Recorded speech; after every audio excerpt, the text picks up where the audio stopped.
Welcome back to another episode of Sailing SB Cuba. This week, it's all about the ordinary. When you have to aim in the two holes. And the extraordinary of our lives as ocean nomads.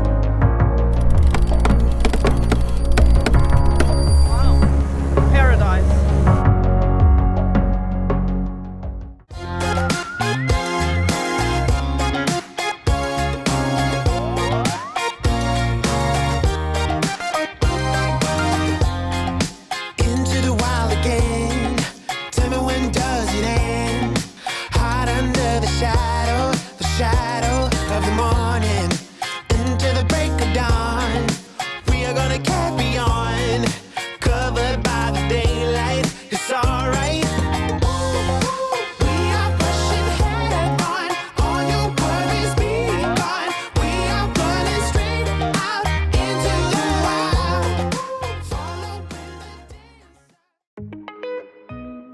In our last episode, we arrived to Mayaguana, one of the outer islands of the Bahamas. And if you have been following our story, you know that we are currently buddy boating with our friends from Gypsy Soul.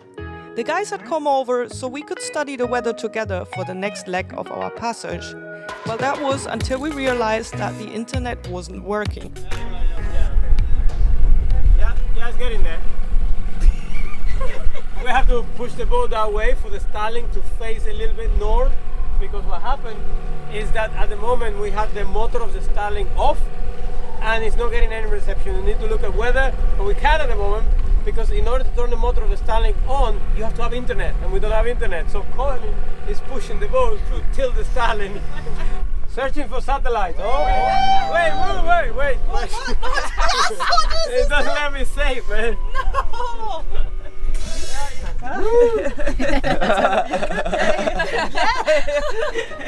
So guys, we have a little stop here in Mayaguana to reset the clock. But how were the first, I think it was 36 hours, right? Yeah, I think so. 3 days, 3 nights. 3 days, 3 nights, yeah. And for Colin and Joanna, this is Colin and Joanna, is Captain Bip Bip's crew. I have a good crew. The good crew, and this is pretty much the first time. Yeah, I'm sure, the no? first time. Yeah. The first times they did nights too. Yes. Night sailing and First time beating into the wind. Oh, lots of firsts. lots of firsts. But it was okay, right? It was okay, but the boat was really like beating the waves, and it was pretty loud inside. Every time we would crash, bump into the waves.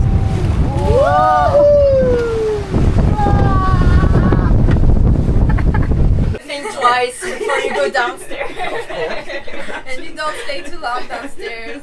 So basically we have a composting toilet.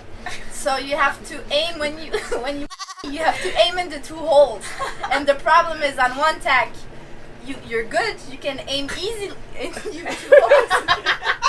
But when you're on the other tack, you cannot because it's going in the container.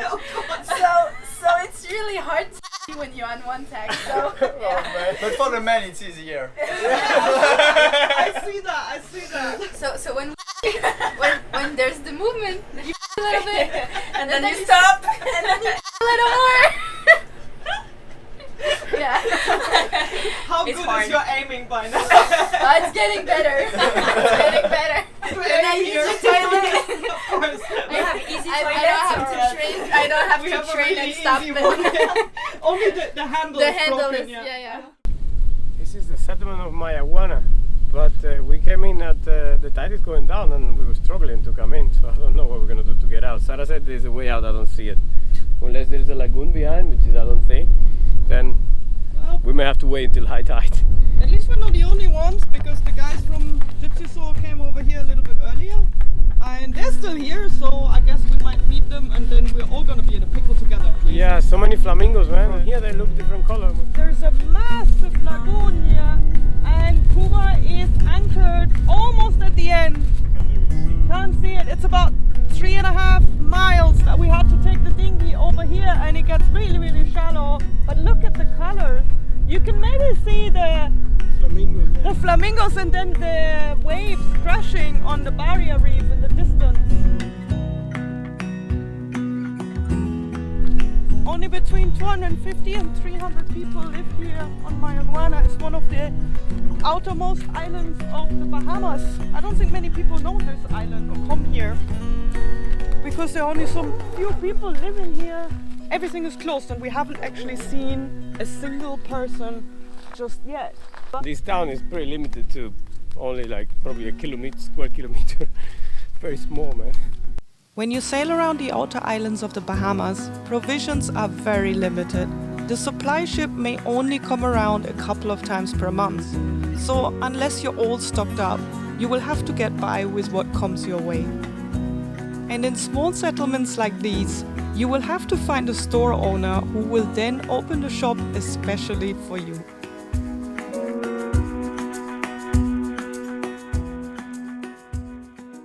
Found a store. They even have a cash machine here, so you pick up your groceries, you figure out how much it costs, and then you pay. You take your cash out.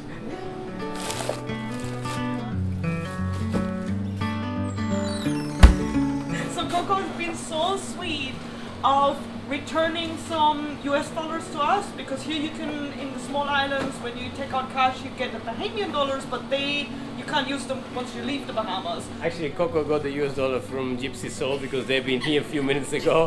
So they gave her US dollars, and now we cash Bahamian, and then we gave the Bahamian to her, and she gave us the US. So when we go back, we're gonna tell the guys, we got your money. Your money.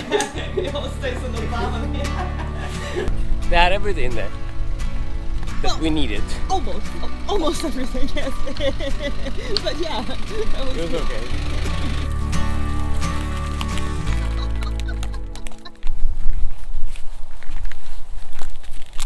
Oh man, but you try that. It looks like a... It's awesome. I think it is, yeah. I tried it once. Mm-hmm.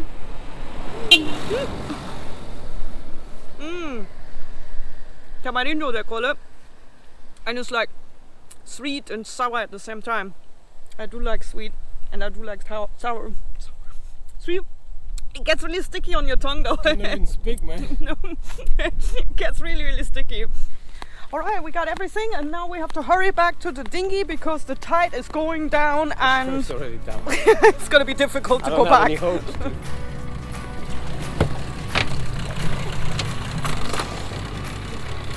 Hopeful that we can make it out of there.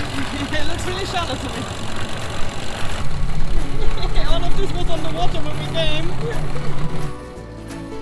That's gonna be interesting. When we came in, we had like a foot. We're stuck in the mud! No! This is so awkward. People would see us. These idiots came back too late. We kind of knew that. 10 minutes later. We made it! From here on, it's all good.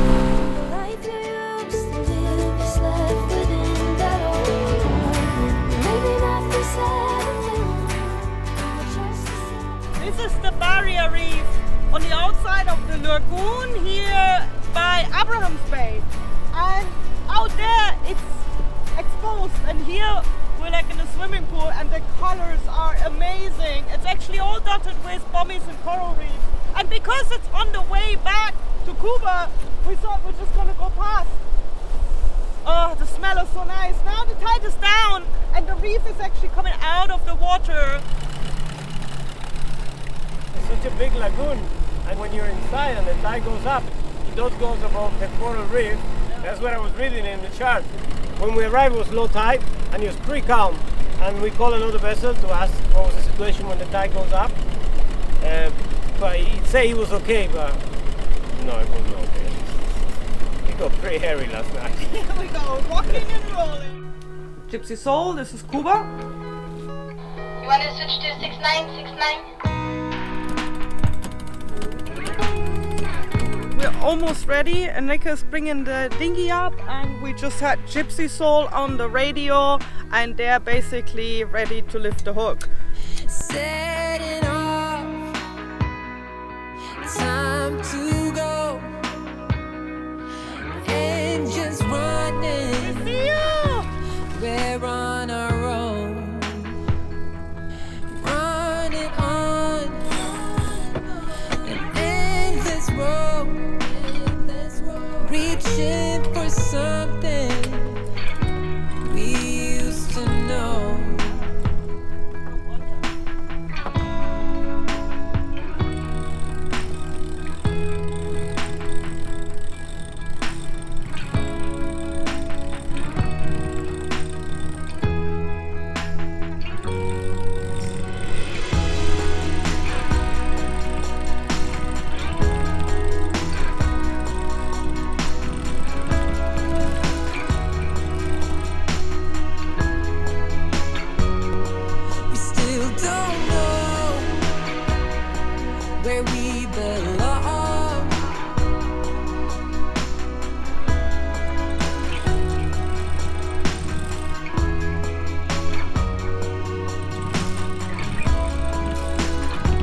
did not have a good weather window to move on, but our cruising permit for the Bahamas was running out. So we decided to sail to the Turks and Caicos for a week. There we could use the time to do some maintenance on our furling, while the guys from Gypsy Soul wanted to give another try to fixing their broken fridge. Yes! My entourage!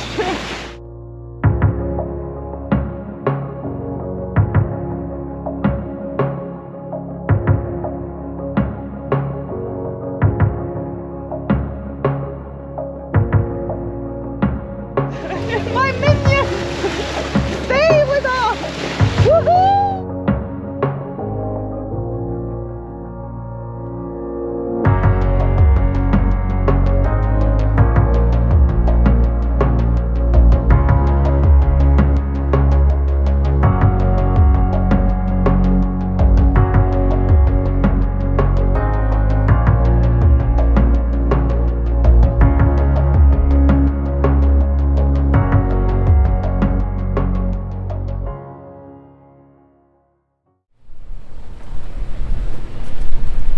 Why is it called the Turks and Caicos? This is a turquoise. Time to do is turquoise. Oh god, this is very high. Okay, Let me try it. jump, Anika says I jump like kettle. jump, It's jump, really jump. high. Wait, but I can't jump just yet. I don't want to have an Now, go. Okay. Yes. Man. What was that? I made it.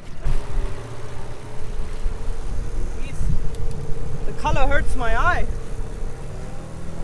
Wow. Paradise.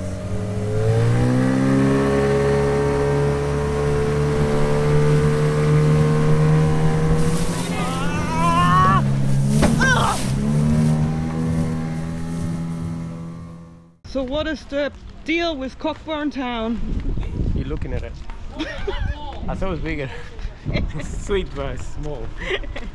Basically what happens is Cockburn Town lives and breathes with the cruise ships, and now the cruise ships have gone and everything is closed and all the locals are just at home. It's just past sunrise in the morning and today we're gonna attempt to take our sail down. The guys are coming over in a minute. Morning, beautiful people! Hello! They are giving us an extra hand to go up the mast so we can check what's going on with our Genoa top swivel. The swivel serves two purposes: to furl the sail in and out, but it also brings the sail up and down. And back in the Bahamas we noticed that it was hard for the Genoa to come down. And today it actually doesn't want to move at all. Luckily in the end we did manage. So what should have taken just a few minutes has taken us the entire day. So this is the Genoa top swivel. This is what got stuck on the top of a mast. I mean, the sail didn't want to come down because what happened, he has the same shape of the foil. It's like flat on one end and then round on the around, and it got twisted. On the top, it got twisted somehow. The core, not the outside. The outside swivels all the time. It got twisted and it got jammed in the foil, and we couldn't bring the sail down. And we had to go up and then hit the lower part, which is the center. It's like a bearing, and then it go back into shape, and then we're able to bring it down. And now it's okay. It's just, we were struggling. Obviously, that's not like that. That's just so we don't lose it. And it doesn't go up with the halyard, and then we have to go up the foil somehow to get it. Just before our cruising permit for the Turks and Caicos ran out, Naomi found a guy to fix her fridge. So I got some guys that are gonna fix my fridge. So let's hope. There's 2 people cooking, 3 locals, and us drinking beer. The girls are drinking beer and the men are working. That's perfect. That's a good thing. No, It's getting pretty tight on the boat. Unfortunately, he got seasick and couldn't finish the job. Sadly, it was also the last day we spent with Naomi, Joanna, and Colin. The guys decided to spend hurricane season in the Dominican Republic, as the sail down the thorny path and the upcoming weather conditions would have been very challenging for them as first-timers. So we said goodbye, but always with the hope that soon we will be sailing together again.